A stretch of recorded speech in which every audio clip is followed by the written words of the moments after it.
তিনতলায় সাংবাদিক ভাইদেরকে বলে রাখছি, আমি একটা জরুরি সংবাদ ব্রিফিং করব, আপনারা একটু উপস্থিত থাকবেন। এখানে যার জন্য আজকের এই সভা, এই মিলাদ মাহফিল যাকে ফিরে পাওয়ার জন্য, সেই এম ইলিয়াস আলীর ছোট ভাই, আমাদের ছোট ভাই, দীর্ঘদিন ধরে যে সংশ্লিষ্ট আমাদের সাথে ছাত্রদলের জীবন থেকে, সেই এম আসকির আলী সহ সকলকে আমি ধন্যবাদ জানাচ্ছি যে আজকের আমাদের এই বেদনা ঘন যে পরিবেশ, আমাদের নিত্যদিনের যে সাথী ছিল একদিন, আমাদের সহকর্মী, আমাদের নেতা, সে একজন আইন প্রণেতা ছিল, জাতীয় সংসদ সদস্য, বিএনপির সাংগঠনিক সম্পাদক, এত বড় রাজনৈতিক দলের, জাতীয়তাবাদী ছাত্র দল বৃহত্তম একটি ছাত্র সংগঠন, সেই সংগঠনের নির্বাচিত সাধারণ সম্পাদক, আজকে সে নেই আমাদের মাঝে, অনেক দিন ধরে সে নেই। সেই 2012 সাল, 2012 সালে 17 এপ্রিল রাত্রে আমাদের সাতক্ষীরার এমপি হাবিবুল ইসলাম হাবিব খবর দিল যে ইলিয়াস ভাইকে তুলে নিয়ে গেছে।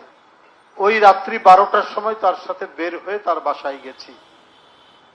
এই যে সেদিন থেকে তাকে না দেখা এবং তাকে না পাওয়া, আজকেও আমরা সেই না পাওয়ার বেদনায় আমরা প্রত্যেকেই বেদনা বিধুর।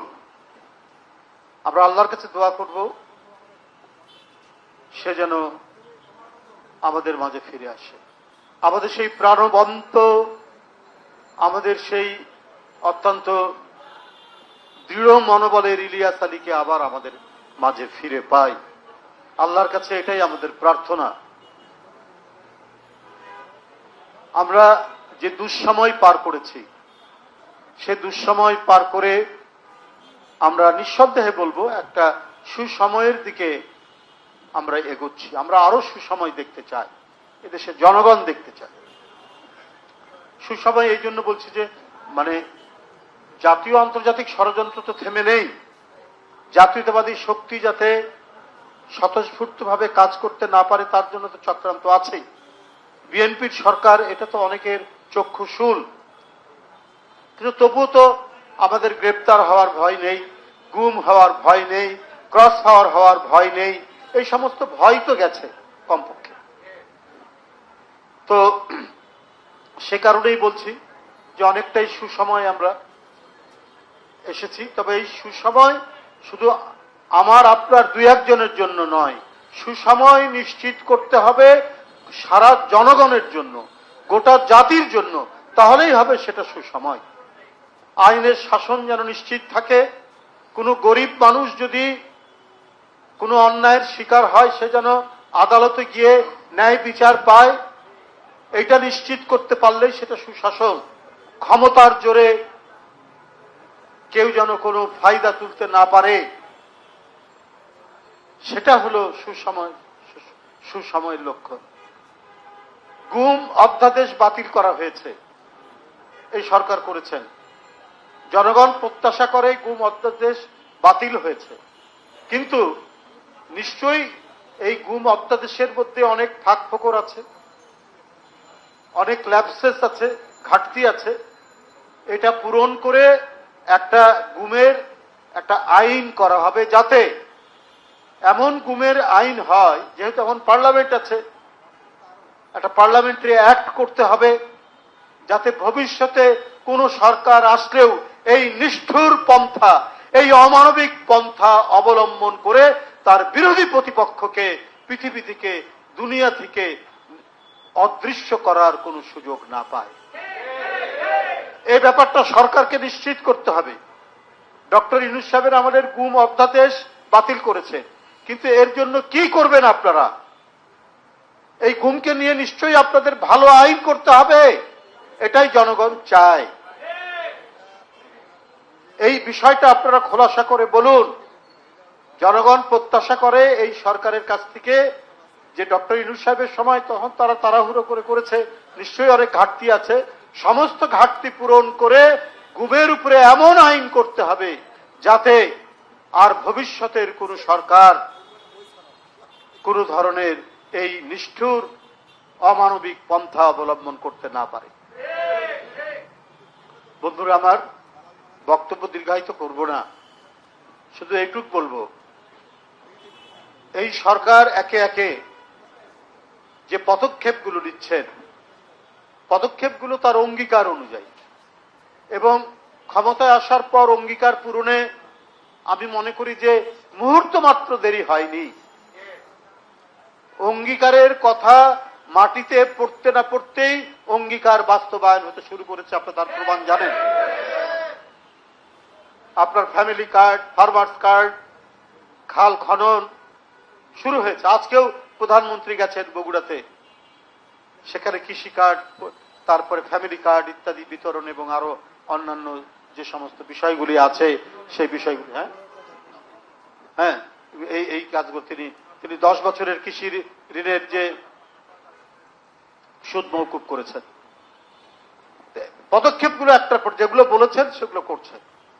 সুতরাং প্রতিশ্রুতি পূরণের সরকার, সেই সরকার যে আইন প্রণয়ন করবে, এটা মানবতার পক্ষে, এটা গুমের বিরুদ্ধে, এটা মানুষের কল্যাণের পক্ষে, গণতন্ত্রকে শক্তিশালী করার পক্ষে, সে প্রত্যাশা জনগণ করছে এবং সেটার আমরা আভাস শুরু থেকে, আজকে 2 মাস হলো, কেবল 2 মাস 2 দিন 3 দিন, তো সেটা আমরা তার নমুনাগুলো আমরা দেখতে পাচ্ছি। এটা অব্যাহত থাকুক, গুমের উপর একটি শক্তিশালী আইন তৈরি হোক, আর কেউ যাতে কোনো সিন্ডিকেট করতে না পারে, যে সিন্ডিকেটের কারণে শেখ হাসিনা মানুষের কাছে ঘৃণিত হয়েছেন, অনেক কারণে ঘৃণিত হয়েছেন। এক সিন্ডিকেট, নিজের দলের লোককে ঠিকাদারি পাইয়ে দেওয়া, সিন্ডিকেট করে পণ্য নিজেদের নিয়ন্ত্রণে নিয়ে আসা, আদম সিংহিত সিন্ডিকেট থেকে সবজির সিন্ডিকেট, সব আওয়ামী লীগারদের দ্বারা। সেটা ছিল আইনের শাসন নয়, আওয়ামী গুন্ডাদের শাসন ছিল। তারেক রহমানের নেতৃত্বে সেটি হবে না। এখন যে সংকট, গ্যাসের সংকট, এলপিজির, এটার যাতে কেউ সিন্ডিকেশন করতে না পারে সেই ব্যাপারে সতর্ক থাকবেন মন্ত্রীরা, সরকার। জ্বালানি তেল নিয়ে এই সরকার যে পদক্ষেপগুলো নিয়েছেন প্রত্যেকটাই জনগণের দ্বারা অভিনন্দিত হয়েছে। জ্বালানি তেলের দাম বৃদ্ধি করতে দেননি প্রধানমন্ত্রী, যখন জনগণের কাছ থেকে ডিমান্ড এসছে, যখন জ্বালানি তেলের জন্য বিরাট লম্বা লাইন, যে কোনো উপায় নেই, হরমুজ প্রণালী নিয়ে যে ঘটনা চলছে, যে যুদ্ধের আবহ তৈরি হয়েছে, পার্শ্ববর্তী দেশ সহ অন্যান্য দেশে জ্বালানি তেলের দাম হু হু করে বৃদ্ধি করেছে, তখন জ্বালানি তেল নিয়ন্ত্রণে রেখেছিলেন সরকার। জনগণের দাবির পরিপ্রেক্ষিতে জ্বালানি তেল কিছুটা বৃদ্ধি করতে হয়েছে, না হলে পর্যাপ্ত সরবরাহ নিশ্চিত করা সম্ভব হচ্ছে। তাই মন্ত্রীরা দায়িত্বশীল ভূমিকা পালন করছেন, আরো পালন করতে হবে। শুধু মুখে কথা বললে হবে না, শুধু এমন কথা বলবেন যেন সামঞ্জস্যহীন কথা না হয়, কথার সাথে যত কাজের মিল হয়। যে দৃষ্টান্ত প্রধানমন্ত্রী রাখছেন সেই দৃষ্টান্ত অনুসরণ করে আপনারাও করুন। শুধু মুখে বলে দিলেন আপনারা সিন্ডিকেট করব না, এই করব না, হতে দিব না, কিন্তু সেটা মানুষ চাক্ষুষ প্রমাণ চায়। এলপিজি সিলিন্ডার নিয়ে, সবজি নিয়ে, আপনার সবজির বাজার নিয়ে, চাল নিয়ে কেউ যাতে কিছু না করতে পারে তার জন্য বাজারে ইন্টারভেনশন সহ দ্রুত গতিতে আইন শৃঙ্খলা বাহিনী কাজ করবে এবং যাদের নামে ন্যূনতম পাওয়া যাবে তাদেরকে আইনের আওতায় নিয়ে এসে শাস্তির ব্যবস্থা করতে হবে। এইটাই হচ্ছে সুশাসনের নমুনা। আজকে ইলিয়াস আলীরা আমাদের মধ্যে নেই, কিন্তু তারা একটা সুন্দর দেশ, একটি গণতান্ত্রিক দেশ প্রতিষ্ঠার অঙ্গীকার নিয়েই তো তারা আন্দোলন করতে গিয়ে শেখ হাসিনা অদৃশ্য করেছেন। ইলিয়াস আলীকে আমাদের ফিরিয়ে আনতে হবে। গুমের জন্য যারা দায়ী, যে সমস্ত কর্মকর্তারা, তারা কিন্তু এখনো এই সমাজের মধ্যে আছে। কই চিহ্নিত করে করে এখনো কেন তাদেরকে আইনের আওতায় নিয়ে এসে কোথায় গুম করেছেন, কিভাবে গুম হয়েছে, এগুলো জনগণ জানতে চায়। ইলিয়াস আলী, চৌধুরী আলম, সাইফুল ইসলাম হিরু, সুমন, পারভেজ, এরা আজকে কোথায়? যারা গুম করেছেন সেই কর্মকর্তারা তো আছেন বিভিন্ন জায়গায়। তাদেরকে আইনের আওতায় নিয়ে এসে তাদেরকে রিমান্ডে নিয়ে বলুন কিভাবে গুম করেছেন, কোথায় গুম করেছেন, কোথায় আছে, এখনো আপনারা সেই সত্য ঘটনা আপনারা বের করতে পারবেন। আমাদের মন্ত্রিসভার মধ্যে গুম হওয়া মন্ত্রী আছেন না? আমাদের স্বরাষ্ট্রমন্ত্রী সালাউদ্দিন সাহেব তিনি নিজেও তো গুম হয়েছে।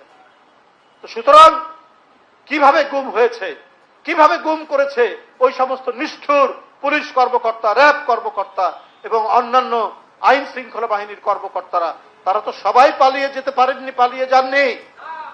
তাহলে তাদেরকে আইনের আওতায় নিয়ে এসে এখনো কেন জনগণ জানতে পারছে না এই কিভাবে তারা গুম হয়েছে, কোথায় গুম হয়েছে, কি অবস্থায় তারা আছে? তাদের মুখ থেকেই তো বের হয়ে আসবে। আপনারা তাদেরকে রিমান্ডে নিয়ে আসেন। বন্ধুরা আমার, আমি আবারও সরকারের কাছে জোরালো আহ্বান জানাচ্ছি, অত্যন্ত ক্ষিপ্র তৎপরতার সাথে আপনারা ব্যবস্থা গ্রহণ করে এম ইলিয়াস আলী, সাইফুল ইসলাম হিরু, পারভেজ, জাকির, সুমন সহ যে সমস্ত জাতীয় নেতা, যুব নেতা, ছাত্র নেতা যাদেরকে গুম করা হয়েছে, শত শত হাজার হাজার, তাদের হদিশ বের করে খুঁজে বের করার ব্যবস্থা গ্রহণ করুন। সবাইকে ধন্যবাদ।